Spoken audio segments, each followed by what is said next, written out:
are you there? Where are you? Reply to me!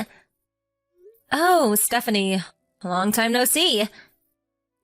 Never mind a long time no see. What do you think you're doing turning down my wedding invitation? You mean you're not coming? Huh? I invited you to my lavish wedding because I felt bad for you being a pitiful reject with no friends.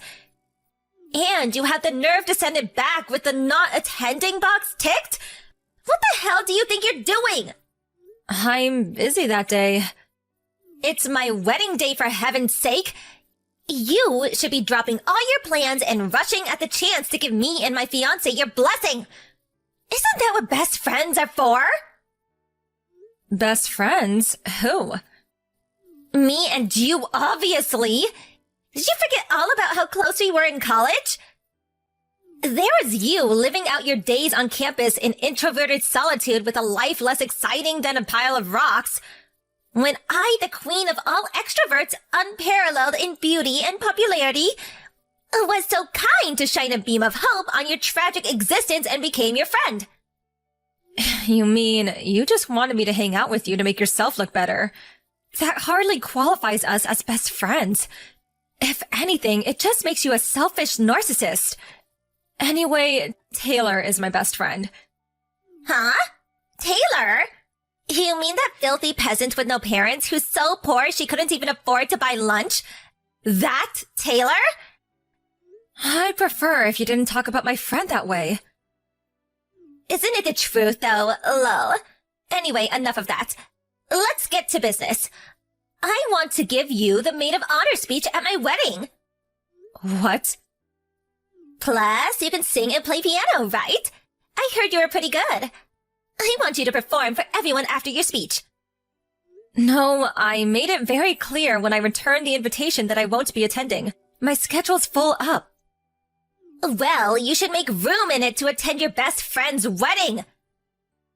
Besides, why would you send me the invitation with less than a month to go until the ceremony? Even if I wanted to go, it'd be impossible on the timescale. Well, make it possible then.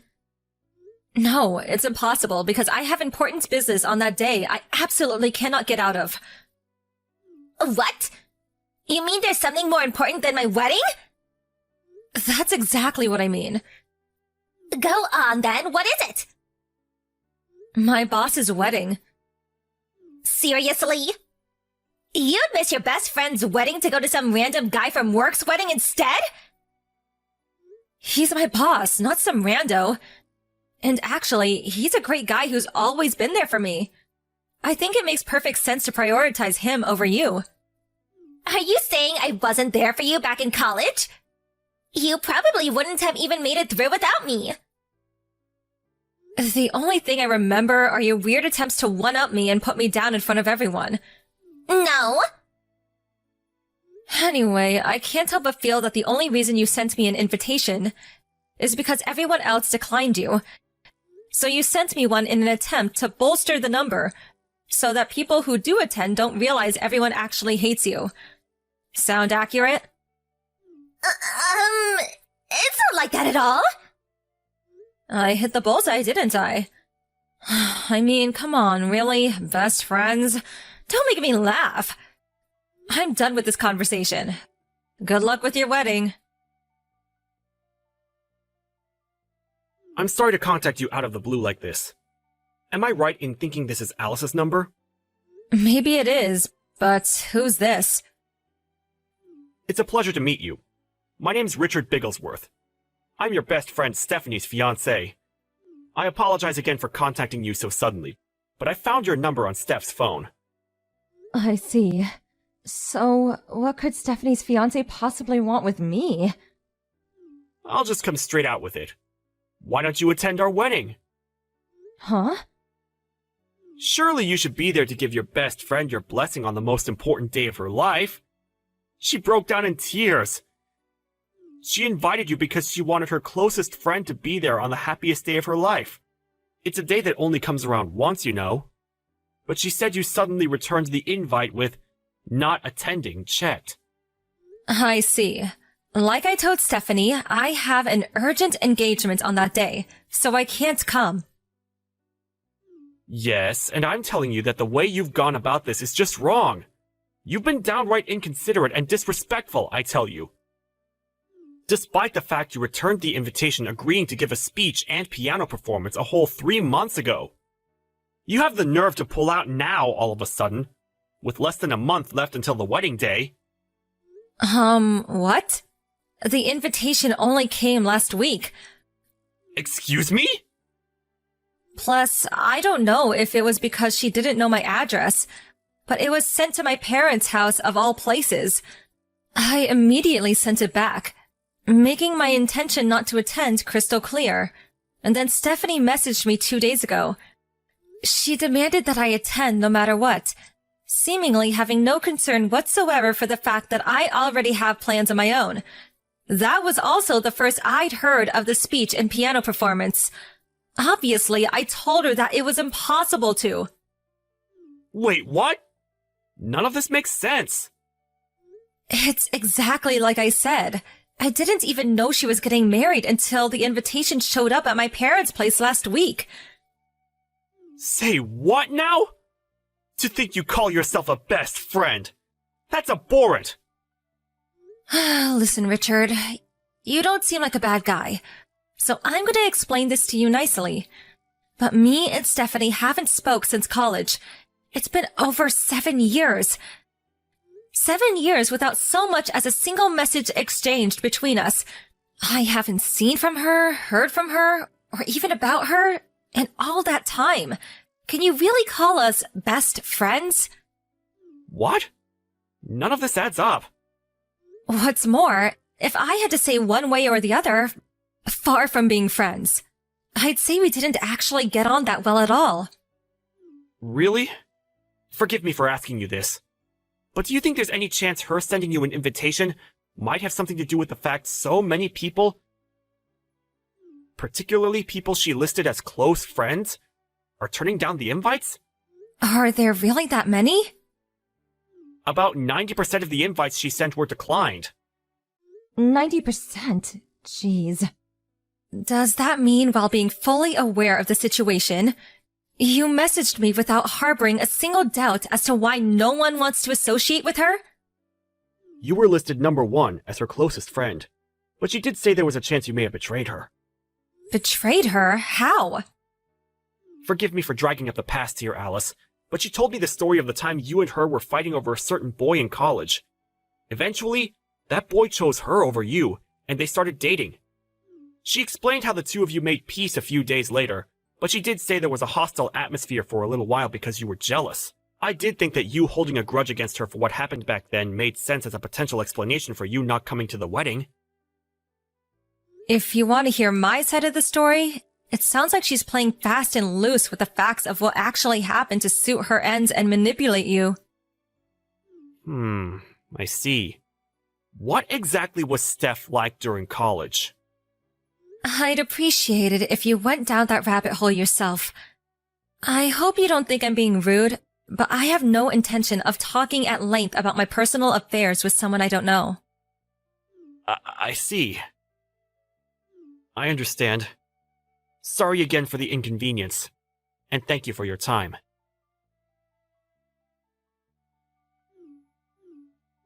Alice, you scheming witch! What the hell did you say to him? What do you want? My fiancé broke off the engagement. You're behind this somehow. I know it. What did you do? I see. Well, I wouldn't exactly go as far as saying I did something. Why did he dump me then? Explain now! Your name was mentioned, Alice. I know you were involved. Don't think you're getting away with this. Listen, Steph. Richard's the one who contacted me. What? Why? He messaged me out of the blue and started giving me a hard time about not being able to attend the wedding. All I did was explain my reasons why. I also set him straight on the facts that me and you aren't best friends, or even regular friends, or acquaintances, and that, in fact, I've never liked you. After that, I politely requested he did his own research and leave me alone. What have you done? This is awful! Do you have any idea how much damage you've caused? You could have told a couple of white lies for me. What would have been the harm? Aren't we friends? No. Do you have any idea how many people you made cry in my immediate surroundings back then? What? As far as I know, and I suspect there are probably more, firstly, there's my best friend Taylor, my little sister, 2 of my classmates from college, plus 1 freshman and 1 senior, and finally me. That makes a grand total of 7. Every single one of us had our boyfriends stolen by you. When you were on a particularly rotten streak, you had 2 or 3 guys on the go simultaneously. Not only that, you strutted around campus with your head held high, boasting of your accomplishments to anyone who'd listen, and relentlessly mocking your victims. What was your favorite line again? Oh yeah, This is just how life is when you're as beautiful as me. the fact that you've just had your engagement broken off 7 years later suggests to me that you probably haven't changed your ways since becoming an adult and entering society. It's not my fault guys want me. If anything, it's their fault for not leaving me alone. Were you born completely devoid of reason? What?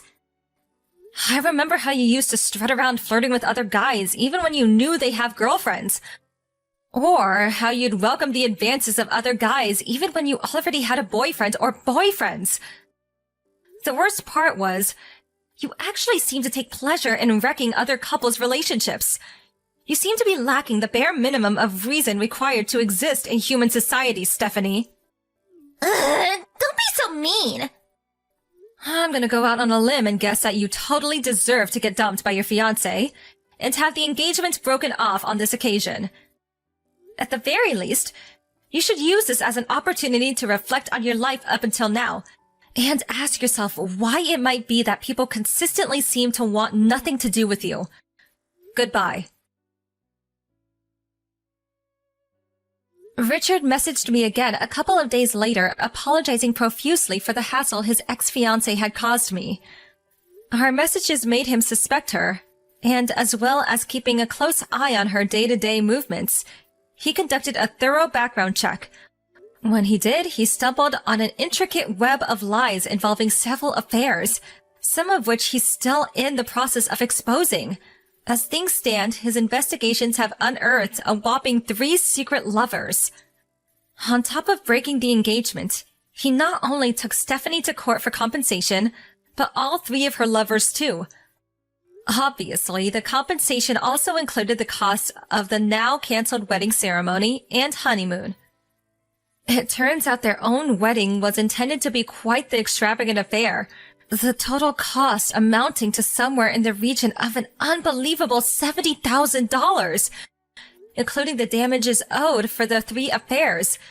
She now owes over $76,000, and not being partially well off financially, is now desperately trying to claw her way out of self-induced debt hell. I don't know whether it's because she's super poor now, but my best friend Taylor said she saw her disappearing into a crowd of people the other day, wearing ripped clothes that looked like they hadn't been washed in weeks, and clutching some half-eaten bread crust like her life depended on it.